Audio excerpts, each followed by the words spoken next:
டிவிக்கே விஜய் அவர்கள் உண்மையிலேயே மாநாட்டில் பொளந்து கட்டிட்டாருங்க இன்றைக்கி.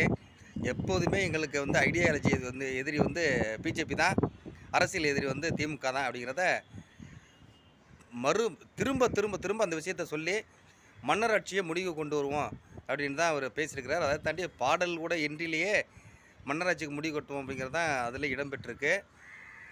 இதெல்லாம் வந்து விஜய் வந்து மிக போல்டாக இறங்கிட்டாருங்கிறத ரொம்பவே இறங்கிச்சு. 2 கட்சிக்கு தான் இடையில தான் போட்டி. ஒன்று திமுக, இன்னொன்று நம்ம இது தாவேகா அப்படிங்கிற மாதிரி தான் அவர் சொல்கிறாரு.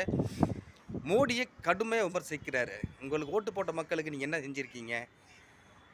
நீங்கள் அதாவது இஸ்லாமிய மக்கள்களை வந்து நீங்கள் அவங்களுக்கு தேவையான உதவிகளை செய்கிறதில்ல, அவங்கள வந்து தவறாக சித்தரிக்கிறீங்க அப்படிங்கிற மாதிரியும், நீட் தேர்வை வந்து ஒழிக்கணும், அதெல்லாம் கடுமையாக பாதிக்கப்படுறாங்க அப்படிங்கிறத பற்றியும் அவர் பேசியிருக்கிறாரு.